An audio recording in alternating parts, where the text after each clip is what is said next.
Hello everyone, this is Movie Hanger. Today we have a brief recap of the horror movie, Stay Out of the Attic. The group of movers arrived at another house to clear out all the belongings, but they encountered horrifying things. The film begins with the introduction of three main characters, Imani, Carlos, and Albert. Albert is the owner of a small company called Second Chance, which specializes in moving services. This time, they are tasked with clearing out all the belongings from a mysterious and even somewhat creepy house. As they approach the doorstep, the door is opened by Müller, an old man who has called them for help with the move. The boss sends his subordinates outside to bring in all the necessary equipment. From the conversation between Imani and Carlos, we learn that the name of the company, Second Chance, wasn't chosen randomly. Albert had been in prison, and upon his release, he decided to turn his life around. He created the company to give employment opportunities to people like him. We also find out that Imani served time for a fight. At this point, Albert engages in a dialogue with the elderly man. The house turns out to be larger than Albert expected, so the team will only be able to finish the job by noon the next day. This doesn't sit well with Müller, who wants the work completed by tomorrow morning and offers extra payment to the team to speed up. Albert is still unsure if the team can meet the deadline, so the old man offers an additional $1,000. It's a significant sum, and the team decides to pick up the pace. Müller mentions a few words about the attic and the basement. The basement and the attic are not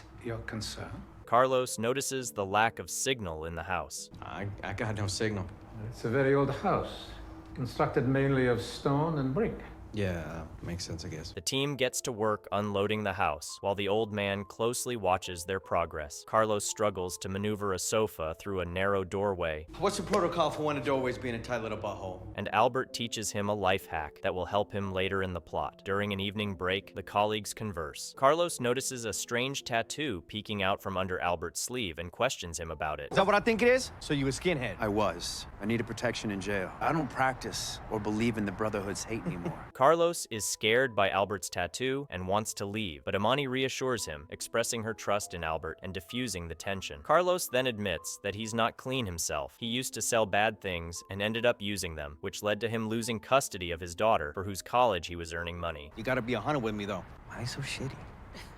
The lunch break ends, and the team heads back into the house. Imani and Carlos proceed to unload the rooms, while Albert explores the house. Meanwhile, Müller catches Albert examining an old lock. They engage in a conversation during which the homeowner praises the company head for recognizing the ownership of the lock. Just noticing the lock. Do you recognize it? It looks familiar. Is it German? Very cool.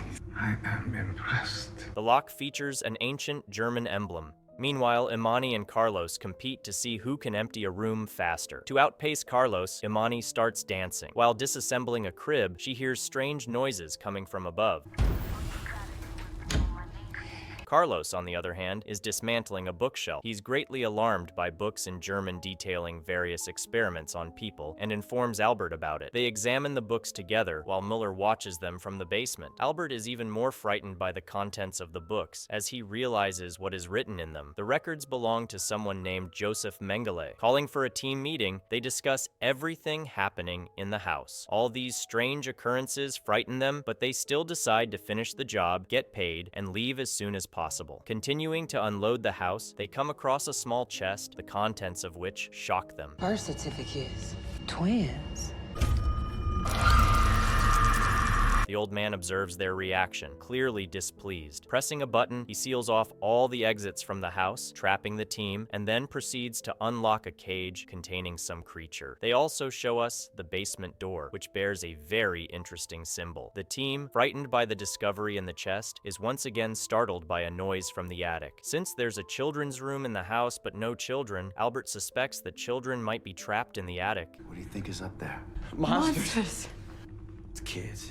He sends Imani outside to call the cops while he and Carlos go to check the attic. However, Imani doesn't make it to the street. She's attacked by the creature released by Müller. Reaching the door leading to the attic, Carlos stays to guard it while Albert explores the ominous floor. In the attic, Albert finds someone's bowl and mattress, and later he's startled by the owner of these items and flees. Meanwhile, Carlos is attacked by Müller's creature, but he manages to escape, and together with Albert, they prevent the creature from catching them. Alone, Albert tells his subordinate that the homeowner is a famous Nazi scientist obsessed with experiments on twins. He's been gone for a long time, but somehow he's returned. Meanwhile, Imani regains consciousness. She opens her eyes, which she's gonna lose soon. The scientist has tied her up and wants to make her the victim of his experiment. He's disappointed that instead of doing their job, the team decided to dig around in his things. Meanwhile, the two fellows continue exploring the area. They come across the attic dweller again, who turns out to be an ordinary-looking girl, sitting behind some boxes. They try to find out her name, and the girl writes it down. When they ask if anyone else is in the attic, Anne confirms and shows them another inhabitant of the place. They decide to take the poor girl with them. Meanwhile, Müller tells Imani what he will do with her. Consume the eyeball for vitality.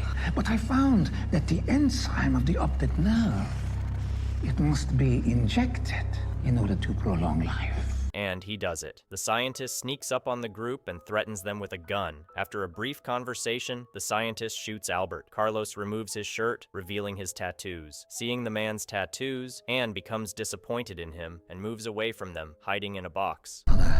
I do not think this man is who you hoped he was. A mutant approaches them, and Carlos has to run, leaving his wounded friend with the scientist. The old man, having tied up Imani and Albert, dresses in formal attire. The mover rushes into the shower to hide from the mutant, and then poisonous gas begins to fill the room. You have made a truly terrible choice for your hiding spot. It is the room I used for my failed experiments. The Cyclone B, it will only be a few moments. It will take effect.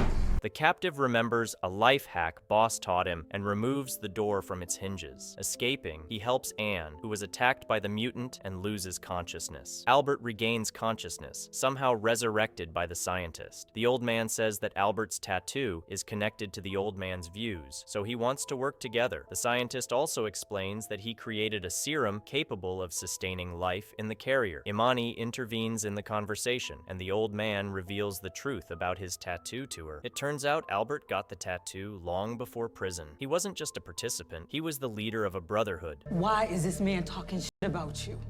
Because it's true. This revelation sparks a conflict between the two friends, An angry black female ex-con who's unemployed! during which Albert decides to deceive Müller and agrees to work with the old man. The scientist explains that for the immortality serum, a specimen that has suffered a lot is needed. During World War II, it was Jews, but Imani also fits because of her skin color. When the mad scientist is about to damage Imani's second eye, Albert tells Müller that he wants to see how it's done. I need to see how it's done. I'm weak. I'll need your help, but I need to see how it's done.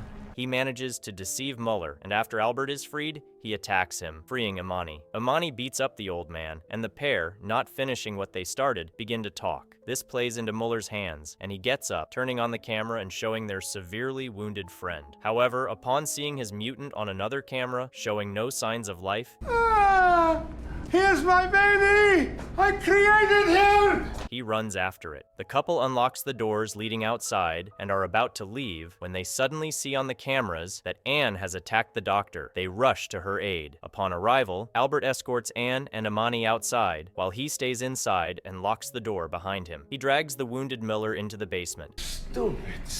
Stupid, stubborn. Albert is about to harm the old man when suddenly the old man reveals that the boss of the movers is just like him, and the proof is his tattoo. Without hesitation, Albert cuts off the tattoo with a scalpel. He then begins to beat up the old man. However, the old man manages to press a button that opens the door with the interesting symbol drawn on it. The door opens, and heaps of hands of the experiment victims start reaching out from it. Albert engages in the fight, and at that moment, Carlos regains consciousness. In the scene after the credits, we see that the group continues to work as movers. The only difference is that Albert now carries a gun, and Imani is missing one eye. The movie ends here. Thank you all for watching. Don't forget to like and leave comments. Subscribe for a free cookie. Bye.